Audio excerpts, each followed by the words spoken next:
a lot of folks ask, what do you learn from history? History teaches no lessons.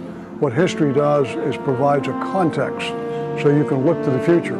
In fact, there is no ability to understand the future except from the past. Our history makes us want to be brave. Our history is rich with a legacy of Marines that have made the ultimate sacrifice and have been very willing to do so because of that bigger purpose that we're taught. Happy birthday, Marines. On 10 November each year, wherever we are, we pause to celebrate the anniversary of our Corps and reflect on who we are, what we do, and why we do it. 70 years ago, when our predecessors paused to mark the anniversary of our Corps, they reflected back on a year of extraordinary combat in our amphibious drive across the Pacific. Despite the challenges and horrific conditions, Marines prevailed at places like Guam, Saipan, and Peleliu.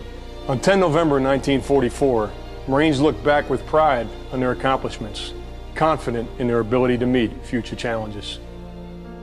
During the Pacific Campaign, Marines fought many hard-won battles. From 15 September to 27 November 1944, the 1st Marine Division fought a determined enemy, 10,000 strong, on the small volcanic island of Peleliu.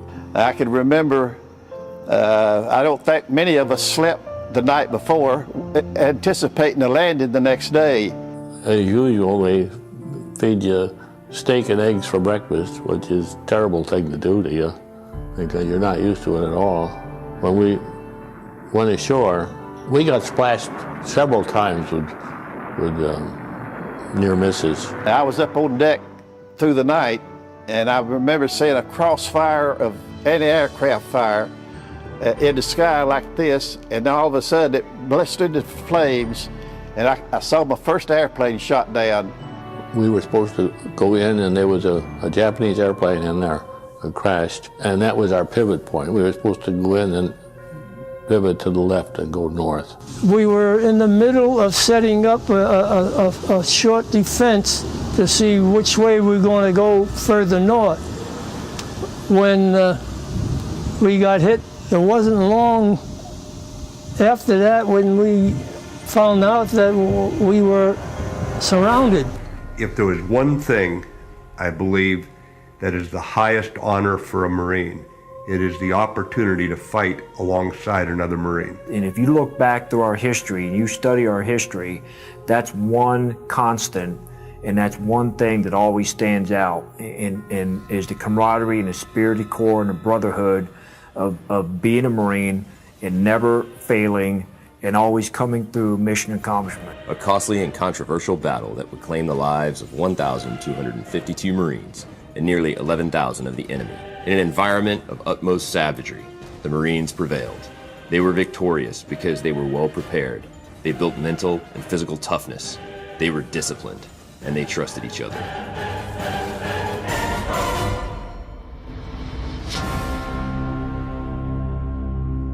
In 2004, 20,000 Marines deployed to the Anbar province in Iraq. Many Marines spent that birthday in combat at places like Ramadi, El Khan, and Fallujah. Marines would once again find themselves sent to root out an entrenched and determined enemy, this time in the insurgent stronghold of Fallujah, Iraq. It was some of the heaviest urban combat Marines have been involved in since Way City, 1968. We received our mission statement as to what we were supposed to do when we entered the city of Fallujah. And pretty much it was eliminate all threats for the most part in a nutshell. They had already received a warning of anyone that's left in the city would be considered combatants or whatever the case may be. And our mission was pretty much to clear the city of Fallujah to return it to the people. During the course of that battle, when I was trapped and wounded, bleeding out inside the house, if I ever had any doubts during that period of making it out alive or making it out of that building, I always knew without any doubt whatsoever that I would make it out, because those Marines that were a part of that unit, I just had that much confidence in them and their abilities that they would somehow figure out a way to find a way to never leave Marine behind. It's that camaraderie that makes us elite. It's the whole combined arms team. So here we are as a tank company. We couldn't move forward without the infantry to our left, to our right. We couldn't move forward without the logisticians supporting us, the fuel, the trucks, the bulldozers, the close air support, the artillery support as we were getting, the mortars. It all came together, and I think every Marine in that city felt that. They understood that. The Marines who fought in the Battle of Fallujah were 100% warriors. They should always be proud of the jobs they did and how well they performed and who they were and what they stood for. And like all times in history, through all generations of the Marine Corps, those young Marines stepped up to the plate and executed and overcame great odds to become victorious in the end. I think I would rather fight in the jungle, not the type of jungle, but like rather on Guadalcanal type of jungle or the Korean type of war than Fallujah. What I know about it, the door-to-door stuff, you don't know who your enemy is. That had to be nerve-wracking. We at least knew where our enemy was most of the time. Like Peleliu, the battle for Fallujah was the bloodiest of the Iraq War. Coalition forces suffered more than 100 killed and 600 wounded. More than 2,000 insurgents died and 1,500 were captured. Looking back at our history, whether Marines are storming beaches in World War II or Marines are patrolling the streets of Iraq, our warrior mentality, what we stand for, our customs and courtesies, our love for each other, our love for the Marine Corps, and our history since the founding of this nation, the people that we've protected, and the ideas and the freedoms that we've fought for. As we celebrate the 239th birthday of our Corps, Marines are in combat in the Helmand Province. And since we last gathered to celebrate, Marines responded to crisis in the Philippines, South Sudan, Libya, and Iraq. Some things change. This year found us in different climes and places than our predecessors. Our organization, our equipment, and our training have certainly changed since World War II. What we do in recruit training, whether it's San Diego or Parris Island, what we do at Quantico in terms of training our officers and later all of our Marines, it instills something into each of us that's hard to explain. I've lived on the side of civilian and child of the Marine Corps, so going in and gonna hopefully become a Marine myself, I know that the Marine Corps will properly train me for whatever situation is thrown my way. That's never been a question.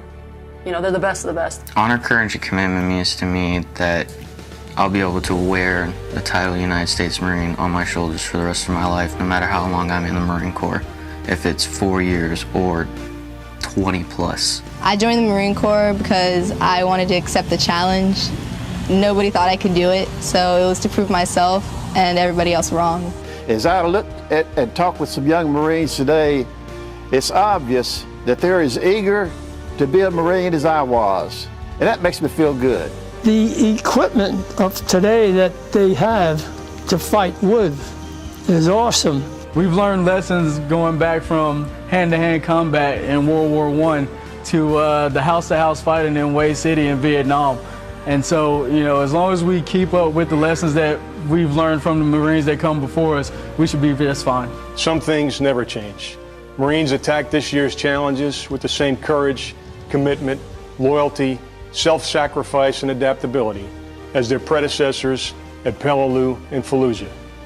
For that reason, on 10 November 2014, we Marines can look back with pride in our accomplishments, confident in our ability to meet future challenges.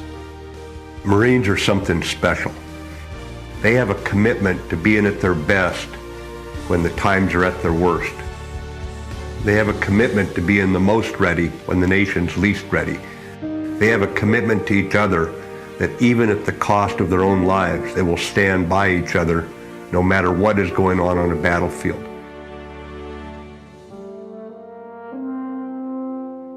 We are going to continue to live hard, train hard, and fight hard, providing our nation the capability to contain crisis, fill the gap, or hold the line.